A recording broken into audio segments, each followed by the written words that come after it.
श्री उज्जैनी महाकाली देवस्थानम समिति के सदस्यों ने सीएम केसीआर से मुलाकात की। उन्हें इस महीने की 17 और 18 तारीख को सिकंदराबाद के श्री उज्जैनी महाकाली देवस्थानम में होने वाले बोनालू महोत्सव में शामिल होने के लिए कहा गया है। इस संदर्भ में मंत्री तलसानी श्रीनिवास यादव ने प्रगति भवन में सीएम केसीआर से मुलाकात की। उन्हें बोनालू महोत्सव में आने के लिए निमंत्रण पत्र सौंपा गया।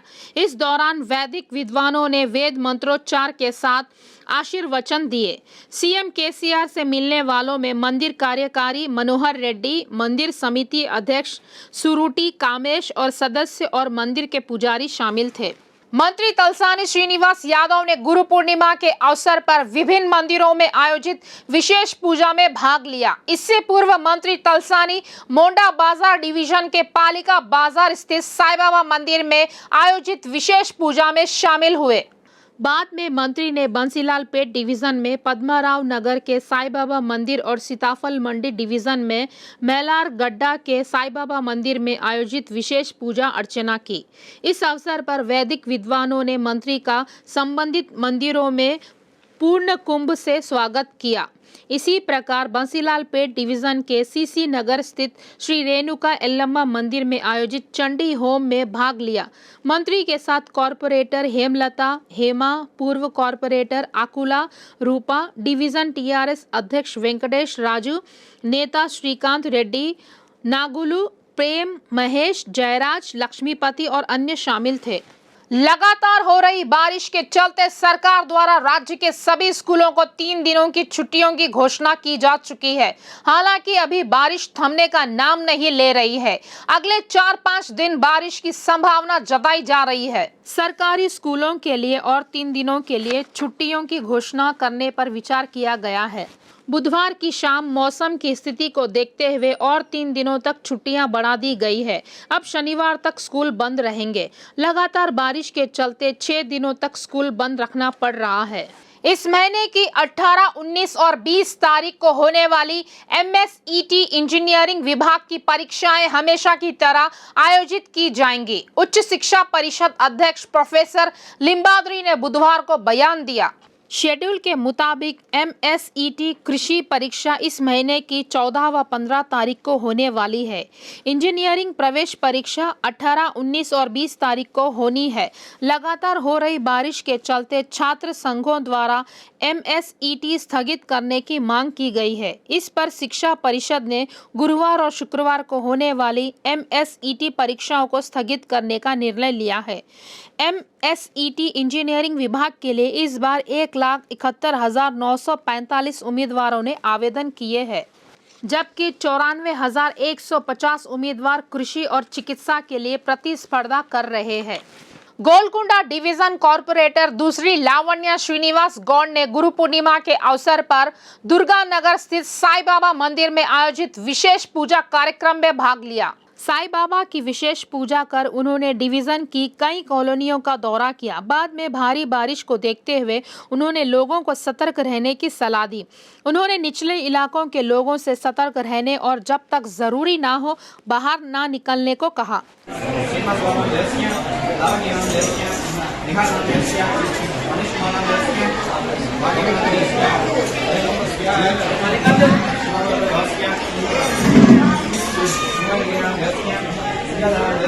बजरंग दल नेताओं ने सीएम केसीआर के खिलाफ सुल्तान बाजार पुलिस स्टेशन में शिकायत दर्ज कराई है। विहिप और बजरंग दल नेताओं ने सुल्तान बाजार थाने में शिकायत दर्ज कर देवताओं का अपमान करने के संदर्भ में सीएम केसीआर के खिलाफ कार्रवाई की मांग की है। विहिप ने कहा है कि पीएम नरेंद्र मोदी ने सिकंदराबाद परेड ग्राउंड में अपने हालिया सार्वजनिक संबोधन में तेलंगाना के प्रसिद्ध देवताओं का महिमा मंडन किया है। यह राजनीतिक रूप से गलत नहीं था, जबकि सीएम केसीआर ने 10 जुलाई को आयोजित प्रेस कॉन्फ्रेंस में हिंदू देवताओं का अपमान करने वाली टिप्पणी की थी। बजरंग दल नेता अभिषेक ने मुख्यमंत्री केसीआर के खिलाफ तत्काल कार्रवाई की मांग की है। మన 2 రోజుల క్రితం మన గవర్నమెంట్ కేసీఆర్ గారు ప్రెస్ మీట్ పెట్టడం జరిగింది। మన వాతావరణం గురించి దాని గురించి ప్రెస్ మీట్ పెడతా అని చెప్పి మన నరేంద్ర మోదీ గారు మన తెలంగాణకు రావడం జరిగింది। వారి గురించి కొద్దిగా వ్యతిరేక మాటలు మాట్లాడుతూ జోగులాంబ మన దేవుని గురించి కొన్ని కించపరిచే మాటలు మాట్లాడారు. అదేవిధంగా ఏంటంటే మన దేవుణ్ణి భద్రాచలం, జోగులాంబ, ఆ అంబ, ఈ అంబ అని పేరు పెట్టి దండం పెట్టడం అలాంటి అనుచితమైన వాక్యాలు మాట్లాడడం జరిగింది. हैदराबाद के हुसैन सागर में बाढ़ का कहर जारी है। लगातार बारिश से भारी बाढ़ का पानी हुसैन सागर में जमा हो रहा है। कुकड़पल्ली में नाला से सागर तक भारी बाढ़ का पानी आ रहा है। हुसैन सागर का वर्तमान जल स्तर 513.44 मीटर है, जबकि पूर्ण जल स्तर क्षमता 514.75 मीटर है। इस पर सागर के किनारे से बहने वाले नालों से पानी छोड़ा जा रहा है। हुसैन सागर लबालब है। पिछले कई सालों में यह पहली बार है। जीएचएमसी और वाटर बोर्ड के शीर्ष अधिकारी लगातार इसकी निगरानी रखे हुए हैं।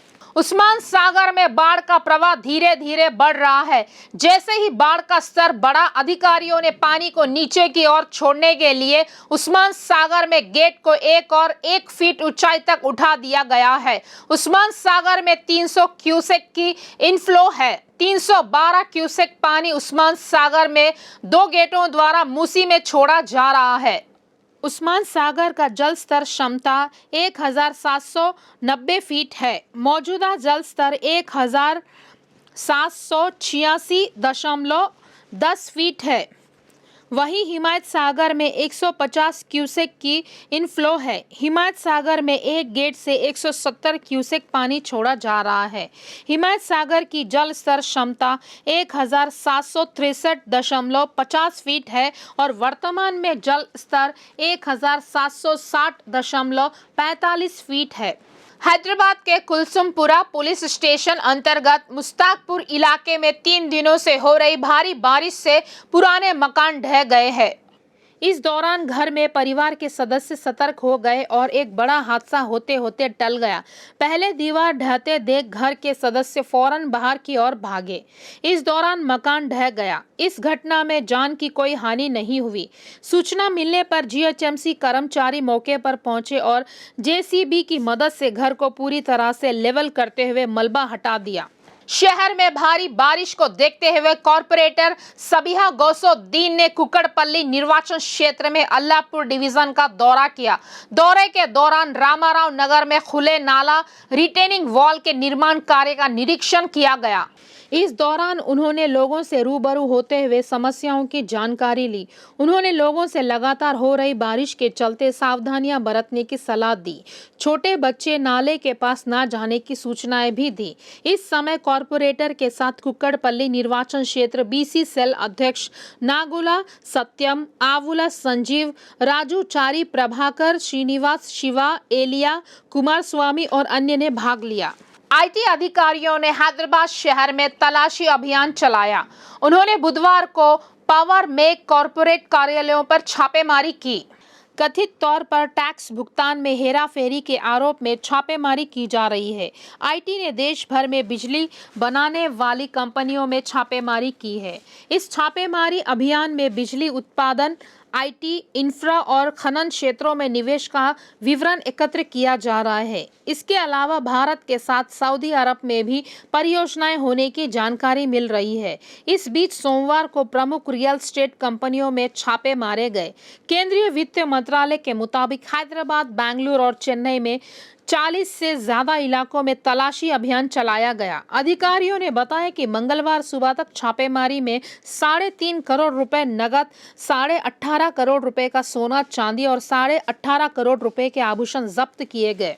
तेलंगाना यूनिवर्सिटी कॉन्ट्रैक्ट शिक्षकों ने Hyderabad council offer higher education के सामने विरोध प्रदर्शन किया। उन्होंने भारी बारिश में छतरियों के साथ आंदोलन किया। तेलंगाना राज्य विश्वविद्यालय कॉन्ट्रैक्ट शिक्षकों को तत्काल नियमित करने की मांग की गई। उन्होंने सैफाबाद बीजी कॉलेज में उच्च शिक्षा परिषद कार्यालय तक छतरियों के साथ रैली निकाली। उन्होंने इस बात पर चिंता जताई कि पिछले कुछ दिनों से विभिन्न तरीकों से आंदोलन कर रही लेकिन सरकार कोई जवाब नहीं दे रही है। उन्होंने चेतावनी भरे शब्दों में कहा है कि जब तक उनकी मांगों का समाधान नहीं किया जाता तब तक वे आंदोलन जारी रखेंगे। इस विरोध प्रदर्शन में 11 विश्वविद्यालयों के 450 शिक्षक शामिल थे। ఈరోజు గురు పూర్ణిమ కూడా కాబట్టి ఈ వర్షంలో గురువుల ర్యాలీ యొక్క ప్రాధాన్యత ఉంటుందని ఈరోజు మేము ఎన్నుకున్నాం.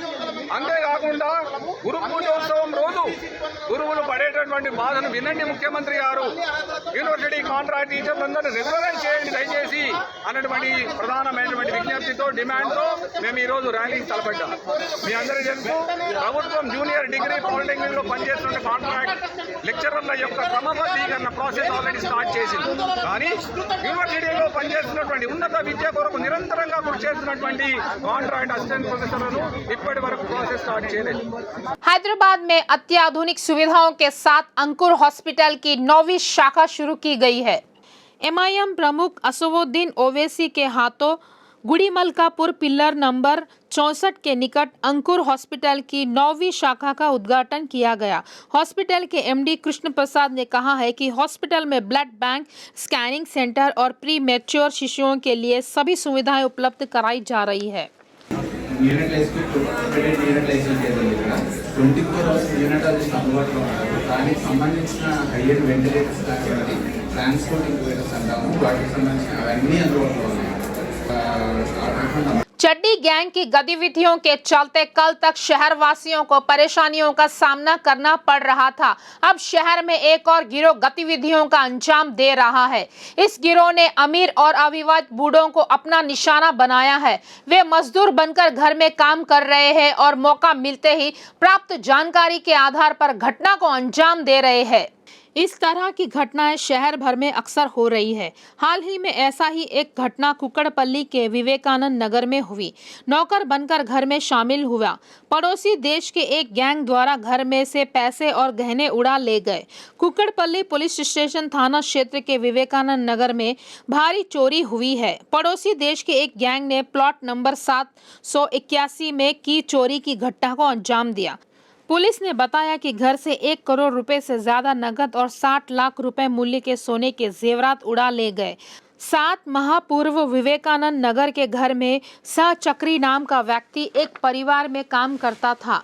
जब परिवार के सभी सदस्य एक समारोह में गए तो उसने चोरी करने की योजना बनाई और अंजाम दिया। बीती रात उसने घर में लगे ताले तोड़े और नकदी एवं जेवरात लेकर फरार हो गया। घटना स्थल पर लगे सीसीटीवी फुटेज में चोरी की तस्वीरें रिकॉर्ड हो गई है। पुलिस ने सीसीटीवी फुटेज के आधार पर जांच शुरू कर दी है। पुलिस पहले ही 3 टीमों को पुणे, बेंगलुरु भेज चुकी है। लोगों को ऐसे गिरोह से सतर्क रहने की सलाह दी गई है। पत्नी और बच्चे होने के बावजूद पति ने दूसरी शादी कर ली। इस पर दूसरी पत्नी ने पति के खिलाफ पुलिस स्टेशन में शिकायत की। उसने पति पर कानूनी कार्रवाई करने की मांग की। बालाजी नाम का व्यक्ति काचीगुड़ा के चप्पल बाजार संघ होटल का मालिक है। उसने पहली पत्नी और बच्चों के बारे में दूसरी पत्नी को जानकारी नहीं दी। उसके साथ धोखाधड़ी करते हुए दूसरी शादी की। हालांकि उसने उसके साथ 14 साल तक जीवन बिताया। 3 साल पहले वह घर से बाहर निकाल दिया, यह कहते हुए उसने आक्रोश जताया। जब बालाजी से न्याय मांगा तो उसने राउडी शीटर के हाथों जान से मार डालने की धमकी दी। इस दौरान पीड़िता के साथ न्याय करने की मांग करते बीसी संघ उपाध्यक्ष मट्टा जयंती गौड़, मंजुला गौड़ और श्यामला रमा ने पुलिस से कार्रवाई करने का अनुरोध किया। చట్టం ఎవరికి చుట్టం కాదు. చట్టంలో ఉన్నటువంటి అన్ని హక్కులు ప్రతి మనిషికి కూడా సొంతమే. దాన్ని ప్రతి ఒక్కరు కూడా గౌరవించాలి. అది కాకుండా ఈరోజు నేను లడ్డు యాదవ్ గారితో మాట్లాడింది నాకు అర్థమైందంటే ఏంటంటే, నువ్వు వస్తే మనం మాట్లాడదాం పర్సనల్గా అంటే నన్నేం ఇన్ఫ్లుయెన్స్ చేద్దాం నాకు అర్థం కాలేదు. నాతో మాట్లాడతా అని చెప్పి అసలైన అమ్మాయికి న్యాయం చేయకుండా నాతో మాట్లాడి ఏం చేస్తారు వాళ్ళు? నేను అమ్మాయికి క్లియర్గా చెప్పిన మనం వెళ్ళి మాట్లాడదామని. వాళ్ళు వినే పరిస్థితిలో లేరు. నేను బాలాజీని మాత్రం క్రిమినల్ కేసు ఏవేవైతే ఉన్నాయో పిఎస్కి ఎందుకు పోయినా అంటే నా భర్త వస్తలేడని పోయినా సార్. నేను పోతే ఈడ కాచిగూడ పిఎస్కి వెళ్ళిన. ఇది సంవత్సరం అవుతుంది సార్. ఫస్ట్ పోయినప్పుడు నేను ఇక్కడ ఫస్ట్ వచ్చినా రాగానే పిఎస్కి వెళ్ళిన. మా ఆయన రావట్లేదని పోతే ఏమన్నారు వాళ్ళు, సరే అమ్మ పిలుస్తా అన్నారు. మళ్ళీ వెనకసిరి మళ్ళీ పోయినా. 2 రోజులు ఇడిచి రామ్మా అంటే 2 రోజులు ఇడిచి మళ్ళీ పోయినా. भारत ने आखिरकार महिला हॉकी विश्व कप जीत लिया है। उन्होंने कल क्लासिफिकेशन मैच में कनाडा को शूटआउट में 3-2 से हराया है। दोनों टीमें निर्धारित समय पर 1-1 की बराबरी पर रही। कनाडा ने 11वें मिनट में सेको की गोल से बढ़त बना ली, लेकिन भारत ने 98वें मिनट में सलीमी टेटे की गोल से बराबरी कर ली। इसके बाद भारत ने शूटआउट जीत लिया। भारत की कप्तान और गोलकीपर सविता ने शानदार मुकाबला किया। शूटआउट में 6 सेव किए। भारत के लिए शूटआउट में नवीनतम कौर, सोनिका और नेहा सफल रही। 9वें 12वें स्थान के प्लेट ऑफ में भारत आज जापान से भिड़ेगा। कहा जाता है कि जाको राखे साइया मार सके न कोई। यह एक ऐसा ही वीडियो है। देश भर में भारी बारिश के कारण नदियां और नाले उफान पर है। इस क्रम में एक व्यक्ति बाढ़ की चपेट में आ गया, लगभग मौत के मुंह में गया। वह व्यक्ति सुरक्षित बचकर बाहर निकला। उस व्यक्ति को बाढ़ में घिरा देखकर सभी लोग हांफने लगे थे।